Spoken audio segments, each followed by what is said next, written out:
Alors, c'est quoi le CSS? Je vais raconter une petite histoire de ma vie. À la fin des années 90, quand je démarrais dans la programmation, je crée des pages en HTML. Là, il y a l'index, la page de produit, la page contact. Voilà.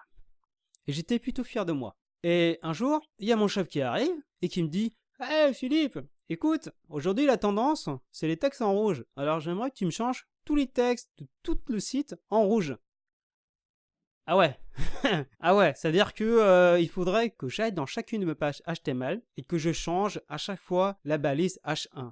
C'est ce que nous venons de faire à l'instant. Et là, c'est horrible. Là, je pleure quoi, parce que je me dis mais ça va me prendre un temps fou, à modifier toutes ces valeurs. Et là, croyez-moi, on se sent seul.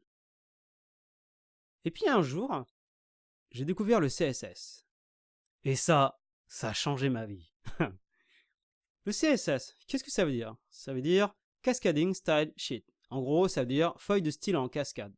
C'est un langage qui permet de mettre en forme des pages HTML ou XML et son extension, il est en .css. Alors à quoi il sert ce fichier .css? Reprenons mon architecture.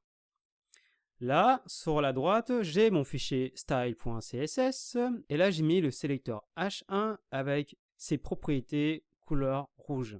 Alors, comment est-ce qu'on relie tout ça? Vous l'aurez compris, avec cette feuille de style CSS, je vais pouvoir modifier l'ensemble de mes pages en HTML. Comment ça marche? Eh bien, dans chacune des pages HTML, je vais aller entre l'élément head, mettre une balise, link, rel égale stylesheet, href style.css. Je vais appeler ma feuille de style CSS. Et donc, à chaque fois que je ferai une modification dans cette feuille de style CSS, ça va me le modifier en temps réel sur tous mes fichiers. Hey, ça c'est la classe! Voyons un peu la syntaxe du CSS. Dans le CSS, vous devez appeler le sélecteur. Là, on appelle la balise H1. Dans le sélecteur, vous avez une propriété et sa valeur. Et cet ensemble, on appelle ça une déclaration.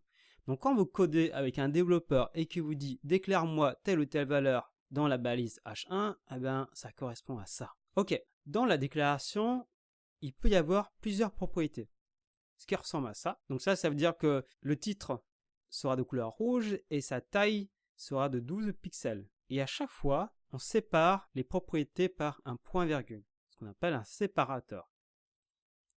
Un petit résumé, bon, ça fait un peu mal aux yeux, je vais vous montrer sans les indications ce qui nous donne ça.